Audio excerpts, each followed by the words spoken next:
In Italia ci sono molti canali alternativi, ma sono poche le differenze rispetto al mainstream.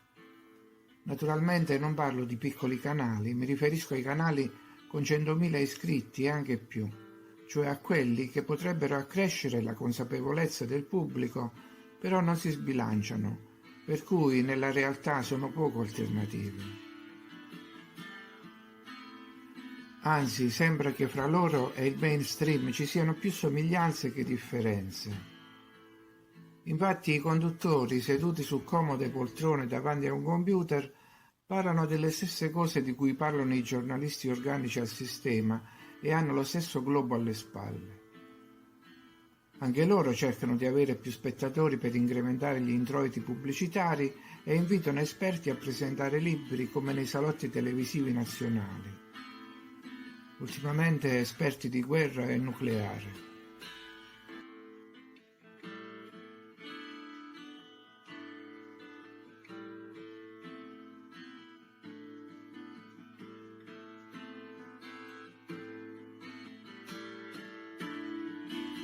Ci sono aspiranti filosofi che credono di essere già filosofi solo perché parlano di grandi filosofi e criticano genericamente i poteri forti senza mai dire qual è il vero potere forte.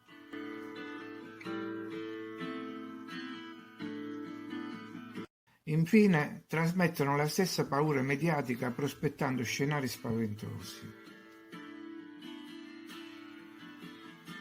Ma non approfondiscono più di tanto le tematiche davvero spinose, per esempio chi gestisce le istruzioni per i governi, chi trasferisce loro ordini e come, chi invia miliardi di messaggi per far muovere tutti all'unisono, chi trasferisce risorse, eccetera.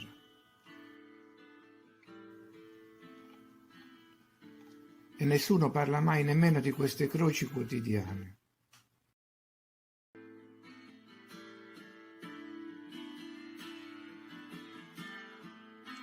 Insomma, anche se negli ultimi tempi parlano molto dei progetti dei padroni, delle varie agende 2030 o 35, sono arrivati a 100.000 iscritti senza sapere che i satanisti da tempo governano il mondo occidentale.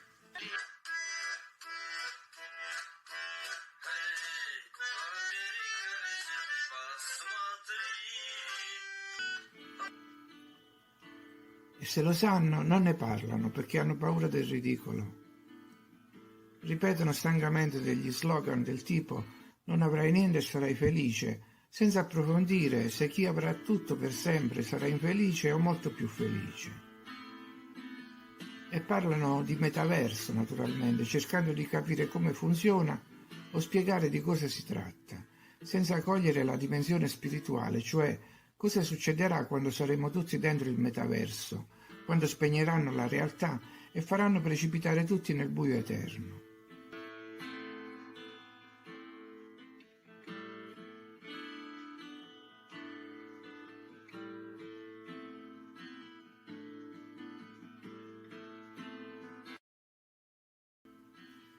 Ma, e dispiace dirlo, questo sta già avvenendo da tempo e se ci sono ancora anime in giro, molte menti sono già state catturate.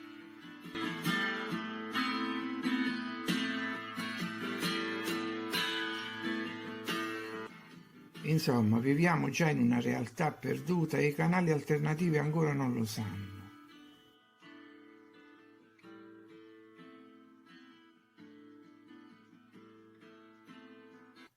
Ecco il mio piccolo contributo per la comprensione del metaverso. Un video di qualche tempo fa che si intitola Alta velocità.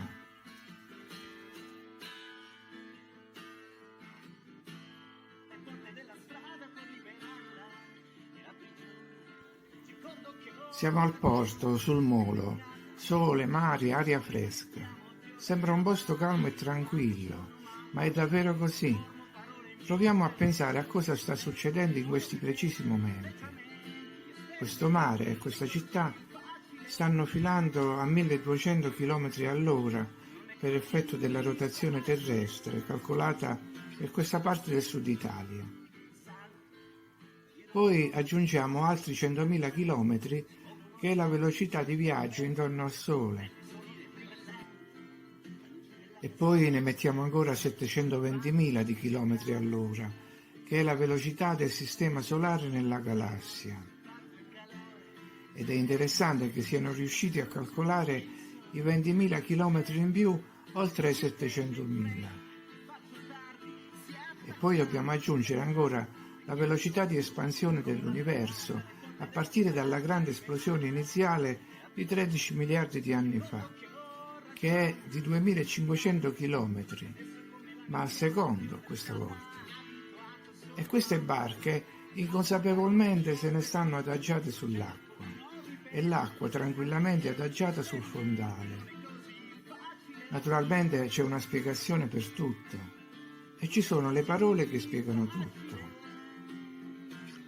Parole come modi simultanei, velocità tangenziale, movimento doppio conico dell'asse terrestre, eccentricità dell'orbita, conservazione del momento angolare, moto di recessione galattico, eccetera.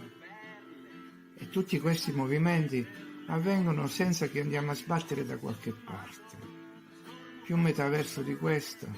Cerco di non ripetere gli atteggiamenti, gli esperimenti, non è così facile. Non è così facile. Sono bravo a complicare il pane, bere il vino, mi sento come Bill Jones una mattina, ero un bambino, naufragato nel disordine.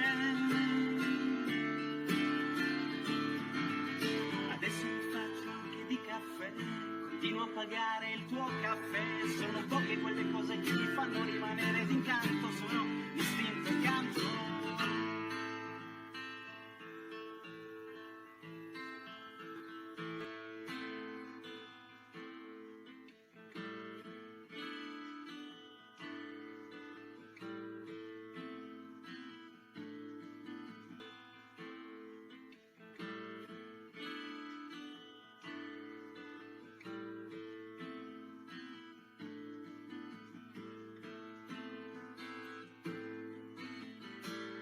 Non è così facile.